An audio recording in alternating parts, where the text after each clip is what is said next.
Donc, chapitre action. C'est un chapitre au niveau du calcul, il est presque identique aux obligations. Et j'ai bien dit au niveau du calcul. En termes de nature, l'action, c'est un titre de propriété. Lorsqu'on est obligataire, on est créancier, c'est une dette. Lorsqu'on est actionnaire, on est propriétaire, owner, on peut décider, on peut intervenir. Ça dépend de la tranche qu'on possède ou bien du pourcentage qu'on possède. Donc, comment devenir actionnaire? C'est contre un apport, ou bien en liquidité, ou bien en nature.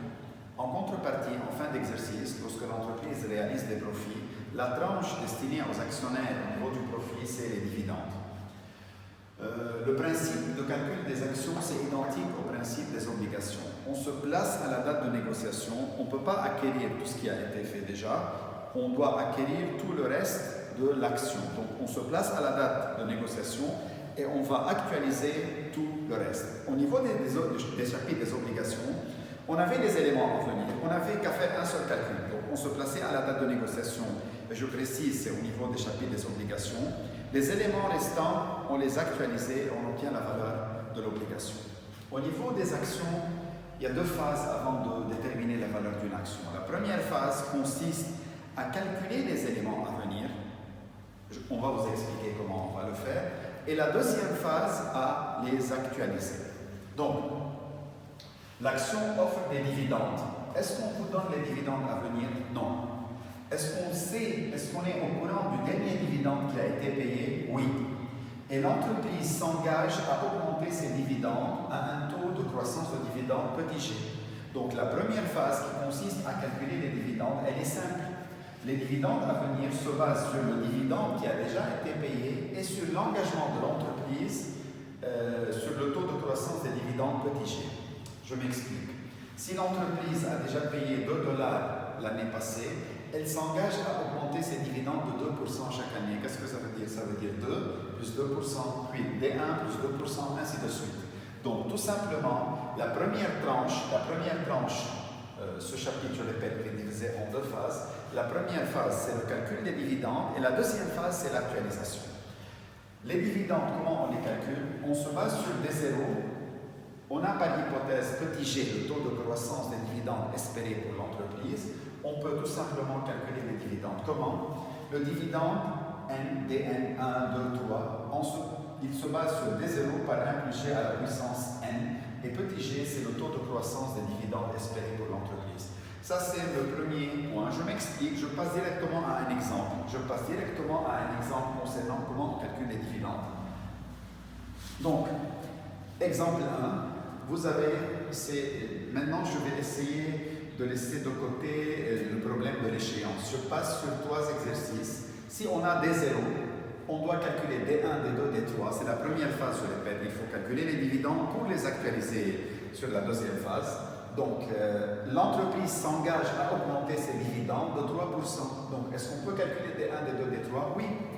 D1, ça serait égal à D0, 1 plus 3% à la puissance 1. D2, D0, 1 plus 3% à la puissance 2. Et D3, D0, 1 plus 3% à la puissance 3. Donc, on va pouvoir calculer les dividendes. Mais attention, sur l'exemple 2, qui est plus réel si vous voulez, l'entreprise s'engage à augmenter ses dividendes sur 2 taux de croissance différents. Donc, sur la première période qui est de 3 ans, l'entreprise s'engage à augmenter ses dividendes de 4%. Et sur la deuxième tranche qui est les 3 années qui suivent, donc 4, 5, 6, elle s'engage à augmenter ses dividendes de 3%. Comment les calculer? C'est toujours le même principe. Je connais D0, GG1 et GG2, donc je peux calculer D1. D1 se base sur D0, 1 plus G1 à la puissance 1. D2 à base de D0, ici c'est D0, c'est pas écrit, 1 plus G1 à la puissance 2, ou D3, D0, 1 plus G1 à la puissance 3. Lorsque je passe à D4, est-ce que je peux calculer D4 qui est en rouge à partir de D0? Non. Pour la simple raison, il faut qu'on ait un seul G entre le dividende de base et le dividende calculé. Si je me base sur si en calculant D4, je me base sur D0, je vais avoir sur cette tranche bleue G1, puis ici G2. Donc comment faire pour résoudre ce problème? Je calcule D4 à partir de D3. Donc entre D3 et D4, tu as un seul G. Donc est-ce que D3 prend en considération toute cette tranche? Oui, donc je n'ai pas de problème.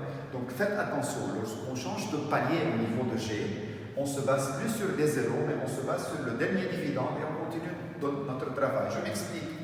Pour calculer D4, je ne me base pas sur D0. Là, je vais avoir 2G entre D0 et D4. Je me base sur le dernier D. Entre D3 et D4, j'ai un seul G. Et D3 prend en considération toute cette tranche. Donc D4, c'est D3 1 plus G2 à la puissance 1. D5, c'est D3 1 plus G2 à la puissance 2. Ici, on capitalise, c'est à la puissance positive et non pas négative. Et D6 égale D3 par 1 plus G à la puissance 3. Donc c'est comme ça qu'on calcule les dividendes à venir. Il nous reste un seul problème à résoudre, c'est le problème de l'échéance. On sait très bien, l'obligation qui représente une dette possède une échéance. La dette possède 3 valeurs indispensables. C'est le montant de la dette, le service de la dette, c'est-à-dire les intérêts, et l'échéance, il faut rembourser finalement. Par contre, lorsqu'il s'agit d'une action, d'une propriété, un actionnaire, il ne se fixe jamais une échéance pour arrêter son activité. Donc, normalement, j'espère que ça va tendre vers l'infini. Comment faire pour résoudre le problème de l'échéance? Là, je répète, le principe pour évaluer les actions, on se place à la date de négociation, tous les éléments restants, on doit les actualiser. Je n'ai pas d'échéance, puisque c'est une action, ce n'est pas une obligation. Donc, comment résoudre le problème de l'échéance? C'est simple. Le problème de l'échéance, pour le résoudre, on passe par la théorie des deux scientifiques qui sont Gordon et Shapiro, qui consiste à représenter sur la tranche qui tend vers l'infini, au lieu de calculer les dividendes à venir, comme on fait déjà sur cette tranche, du moment où on vous dit que G tend vers l'infini, comme l'exemple qui est sur le tableau ici, je m'explique, comme l'exemple qui est ici sur le tableau. Donc, le même exemple qu'on a travaillé, l'entreprise, elle a déjà payé des zéros, elle prévoit augmenter pour les 3 années à venir son taux de croissance de dividende de 4%, pour les 3 années qui suivent de 3% au lieu de 4%, pour que G se fixe, et ceci indéfiniment, à partir de la fin de la 6e année à raison de 1%. Donc schématiquement, qu'est-ce qu'on aura? On aura une tranche, la première tranche qui est fixe, la deuxième tranche qui est fixe et limitée, alors qu'à partir de la 6e année, ça tend vers l'infini. Est-ce qu'on peut mesurer ou bien calculer l'infini? Non. En se basant sur cette théorie, la théorie de Gordon et Shapiro, ces gens-là disent, tant que tu as des dés précis dans le temps des dividendes, tu calcules les dés. Mais du moment où on vous dit, à partir de cette date, ça tend vers l'infini, on ne peut pas calculer l'infini. Donc on représente cette tranche qui tend vers l'infini, non plus par un dividende, mais par un prix. D'après Gordon et Shapiro, par un prix. Ce prix serait égal, donc cette tranche en rouge qui tend vers l'infini serait représentée non pas par des dividendes jusqu'à l'infini, ce qui n'est pas logique, mais par un prix qui évalue cette tranche qui est en rouge, quelle que soit la date. Ce prix serait égal au dividende à venir sur R-G. R, ce n'est autre que le taux d'actualisation petit i. Donc, Pn égale Dn plus 1 sur R-G ou bien I-G. Qu'est-ce que ça veut dire pratiquement? Appliquons cette équation sur cet exemple-là. On est à la date 6, donc c'est P6. Si je me retrouve à la date 6, le dividende à venir, c'est quelle date? C'est 7. Donc, P6, c'est D7 sur R-G. Donc, je travaille la tranche qui est en rouge. Est-ce que c'est G1? Non. Est-ce que c'est G2? Non. C'est G3.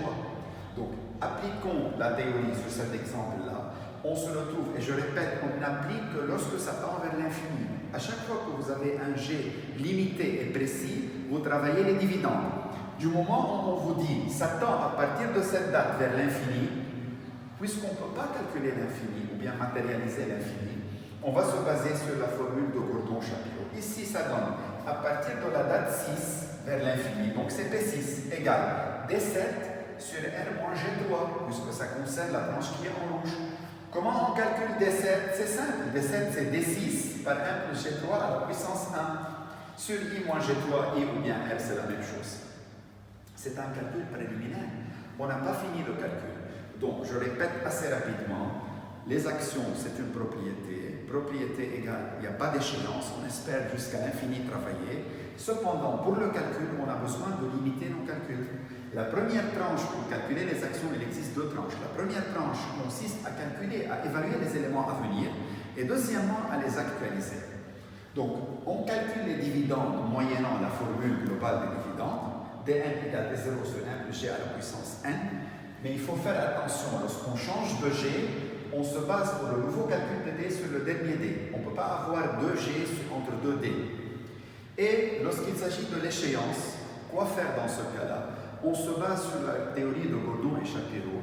Lorsque G, taux de croissance, tend vers l'infini, taux de croissance des dividendes tend vers l'infini, on remplace toute cette tranche qui tend vers l'infini et non pas l'autre par un prix.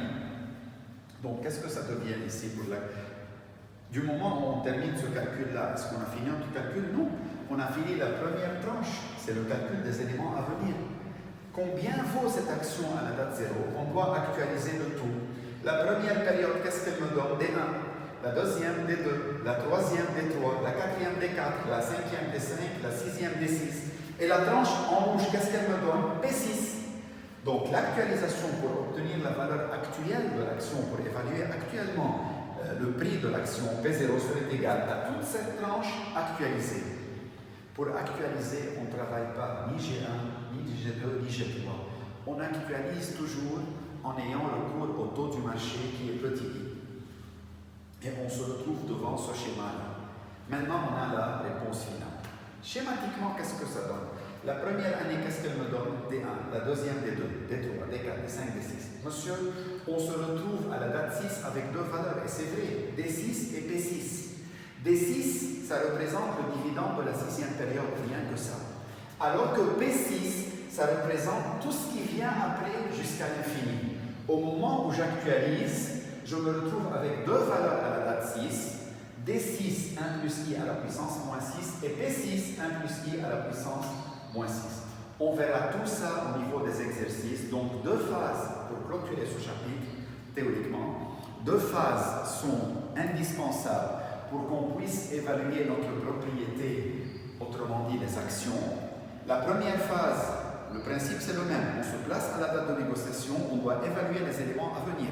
La première phase, ça consiste à calculer les éléments à venir, qui sont les dividendes, et on fait attention à l'échéance en se basant sur Gordon et Shapiro. La deuxième phase, on doit actualiser le tout. En calculant les dividendes, on se base sur G1, G2, G3, sur le petit g, le taux de croissance des dividendes. En actualisant, on utilise toujours petit i. On se retrouve au niveau des exercices. Merci.